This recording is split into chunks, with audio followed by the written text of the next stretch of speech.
अवधूत चिंतन श्री गुरुदेव दत्त.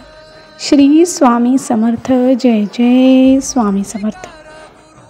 नमस्कार प्रेमळ स्वामी भक्त हो. तुमचा आपल्या महाराजांच्या भक्तिमार्ग एक मार्ग स्वामी सेवेचा या यूट्यूब चॅनलवर मनापासून स्वागत.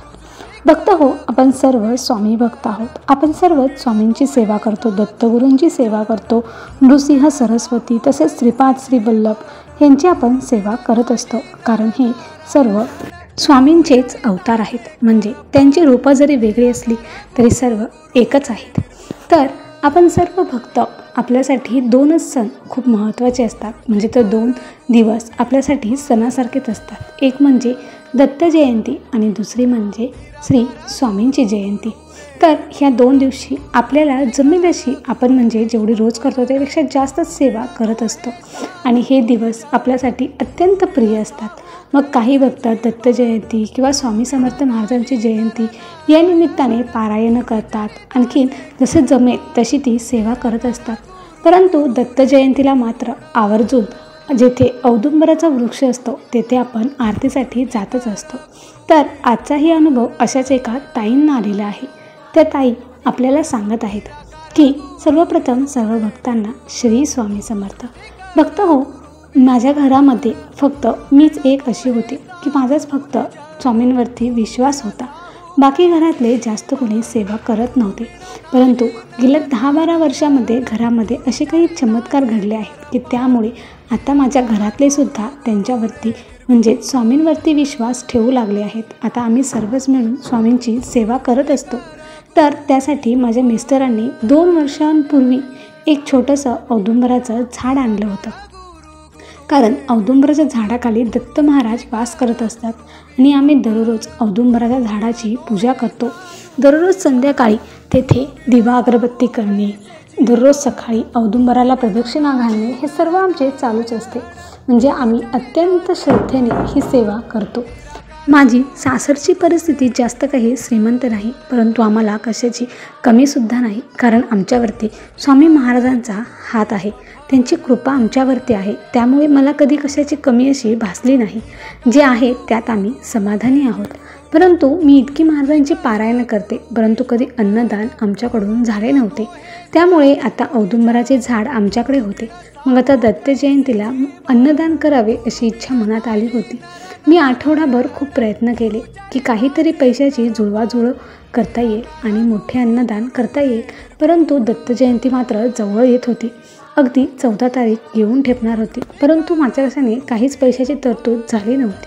मग काय करावे, कारण का 14 तारखेला माझे मिस्टर बाहेर जाणार होते, म्हणून मला काहीच सुचत नव्हते. पण तरीही मी म्हटलं की असू देत, 5 मुलं का होईना आपण नक्कीच जेवू घालू. म्हणून मी सर्व काही तयारी केली. 13 तारखेला मी सामान देखील आणून ठेवले. अगदी 1,500 रुपयाचेच माझे सामान झाले होते. त्याच्यामध्ये आता म्हटलं काय होईल ते होईल असं मी ठरवलं होतं. आणि दत्त जयंतीचा दिवस आला. आम्ही सकाळी मनोभावे दत्त महाराजांची पूजा केली, सेवा केली आणि नंतर 12ची आरती झाल्यानंतर आम्ही स्वयंपाकाला लागलो. जवळच्या बायकासुद्धा मी स्वयंपाकाला बोलवल्या होत्या. म्हटलं जे काही होईल ते होईल, जेवढी माणसं जेवतील तेवढे जेवतील. आणि मग पुढे दुपारची आरती वगैरे झाल्यानंतर आम्ही सर्वजणी स्वयंपाकाला लागलो. स्वयंपाक तसा बऱ्यापैकी झाला होता. सर्व काही अगदी व्यवस्थित जुळून आलं होतं. आता फक्त भीती होती की जर जास्त लोक आरतीला आली तर त्यांना प्रसाद घेतल्याशिवाय कसं पाठवणार आणि जर स्वयंपाक कमी आला तर काय करणार, ह्याचीच भीती मनात सारखी राहून राहून वाटत होती.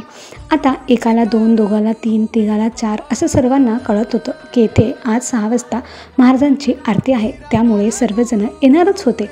आता 6 वाजायला थोडासाच अवधी बाकी होता. मी औदुंबराच्या वृक्षाच्या साईडला सर्व दिवे वगैरे लावले. महाराजांची गाणी चालूच होती.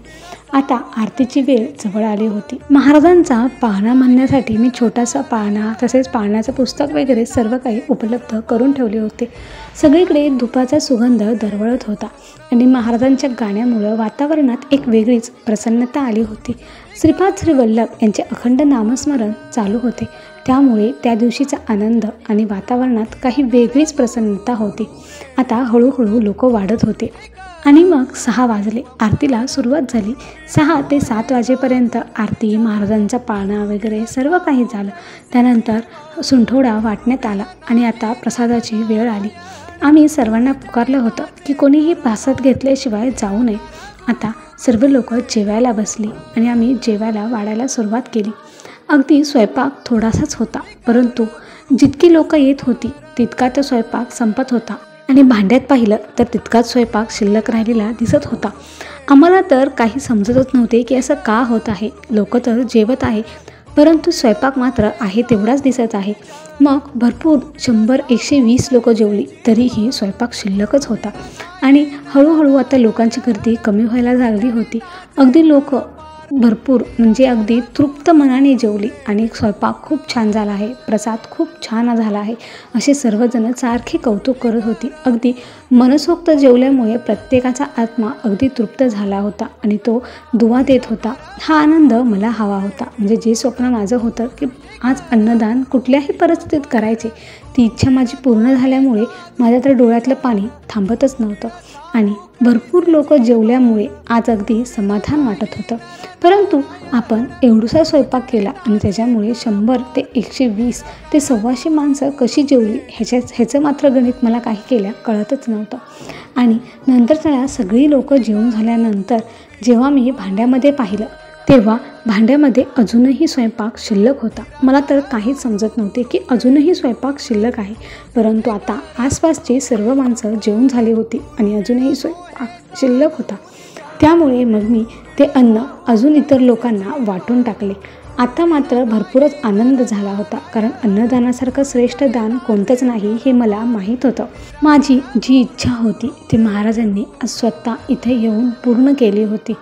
अगदी प्रसाद बनवण्यापासून तो संपेपर्यंत महाराज स्वतः त्यावरती लक्ष देऊन होते.